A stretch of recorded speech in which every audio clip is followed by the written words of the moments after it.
बच्चों last turn पर हम लोगों ने मॉलिक्यूलर बेसिस ऑफ हेरेडिटी पढ़ रहे थे और उसमें डीएनए और आरएनए के बारे में विस्तार पूर्वक पढ़ा था। और उसी में लास्ट टर्न से डुप्लीकेशन या रेप्लिकेशन, ट्रांसक्रिप्शन, ट्रांसलेशन, इन सब के बारे में पढ़ लिया था। और इसी के पश्चात आज हम लोग आगे बढ़ते हैं। इसमें लास्ट टर्म पर मैंने बोला था एक ओपेरॉन मॉडल के बारे में और फिंगर प्रिंटिंग, ये दो चीज़ें इसमें बची, इसके बाद ये चैप्टर समाप्त हो जाएगा। तो आज इसमें आगे पढ़ते हैं। ये regulation of gene expression in prokaryotic cells या प्रोकैरियोटिक कोशिकाओं में जीन अभिव्यक्ति का नियमन। प्रोकैरियोटिक कोशिकाएं कौन सी होती हैं? प्रोकैरियोटिक कोशिकाएं उन कोशिकाओं को कहते हैं जिनमें केंद्रक नहीं होता है। डीएनए आरएनए होता है लेकिन केंद्रक का अभाव होता है, इसीलिए ये प्रोकैरियोटिक। प्रो मीन्स होता है प्राइमरी, प्रारंभिक, और कैरियोटिक मीन्स होता है न्यूक्लियस, प्रारंभिक केंद्रक होता है, न्यूक्लियस होता है। तो इस प्रकार से इसमें प्रोकैरियोटिक कोशिकाओं में जीन का जो है एक्सप्रेशन या नियमन इसमें पढ़ना है। प्रोकैरियोटिक कोशिकाओं में कैसे होता है, यूकैरियोटिक कोशिकाओं में कैसा होता है, ये पढ़ना है और इसके बाद नेक्स्ट। तो इस प्रकार से प्रोकैरियोटिक कोशिकाओं में जीन अभिव्यक्ति का नियमन कैसे होता है, तो इसके बारे में जैकब और मोनोड, जैकब एंड मोनोड ने 1961 में इसका पता लगाया था। जैकब और तथा मोनोड, इनका नाम आपको याद रखना है कि इसके बारे में जैकब तथा मोनोड ने बताया था 1961 में। और इन्होंने बताया था ई कोलाई। ई कोलाई एक बैक्टीरिया है, माइक्रो ऑर्गेनिज्म है, जो कि हमारी एलिमेंट्री कैनाल में रहता है। ई कोलाई, इश्रीकिया कोलाई, और ये एक सहजीवी जीवाणु होता है, सिम्बायोटिक होता है। सिम्बायोटिक या सहजीवी का मतलब जिससे कि हमको किसी प्रकार का कोई नुकसान नहीं होता है,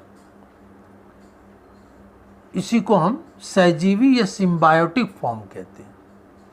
तो ये ई कोलाई के डीएनए में 3 जीनों का एक समूह लैक्टोज अपचयन करने वाले 3 एंजाइम के संश्लेषण से संबंधित होता है।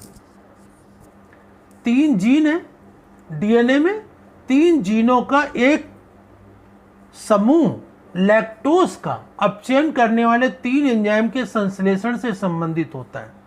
जब पोषण माध्यम में लैक्टोज होता है तभी ये जीन सक्रिय होते हैं। तो 3 एंजाइम और 3 ही जीन, 3 जीन 3 एंजाइम संश्लेषित करते हैं। और जब ये माध्यम में लैक्टोज होता है तभी ये जीन्स जो होते हैं वो सक्रिय होते हैं, और जब लैक्टोज नहीं होता है तब ये निष्क्रिय हो जाते हैं।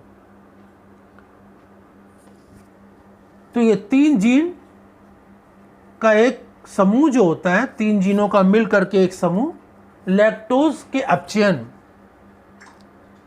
लैक्टोज का रिडक्शन, अपचयन का मतलब रिडक्शन। तो 3 जीनों का एक समूह या ग्रुप होता है जो लैक्टोज एक सैकराइड है का अपचयन मतलब रिडक्शन करने वाले 3 एंजाइम का संश्लेषण या सिंथेसिस से संबंधित होता है। जब पोषण माध्यम में, न्यूट्रिशनल मीडियम में लैक्टोज होता है तभी ये जीन सक्रिय होते हैं, और जब लैक्टोज नहीं होता है तो ये निष्क्रिय बने रहते हैं।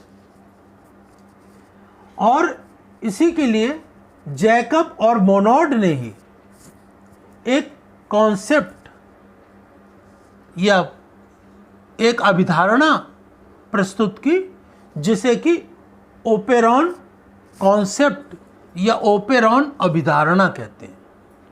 ओपेरॉन कॉन्सेप्ट या ओपेरॉन अभिधारणा ये जैकब और मोनोड ने ही प्रस्तुत की थी।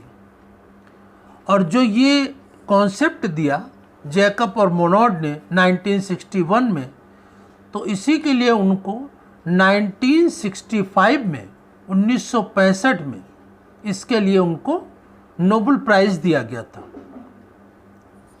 तो ये ओपेरॉन कॉन्सेप्ट या ओपेरॉन अभिधारणा, ओपेरॉन तो हिंदी में बोले या इंग्लिश में एक ही रहेगा, कॉन्सेप्ट अवधारणा।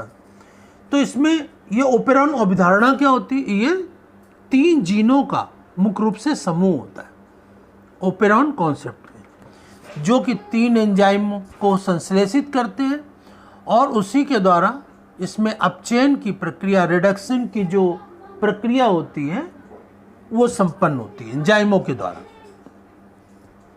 तो इसमें कौन कौन से जीन होते हैं ओपेरॉन कॉन्सेप्ट में? Regulator gene, promoter gene, operator gene, ठीक है ना। ये 3 मुख्य होते हैं जिनके द्वारा कोई प्रक्रिया संपन्न होती है।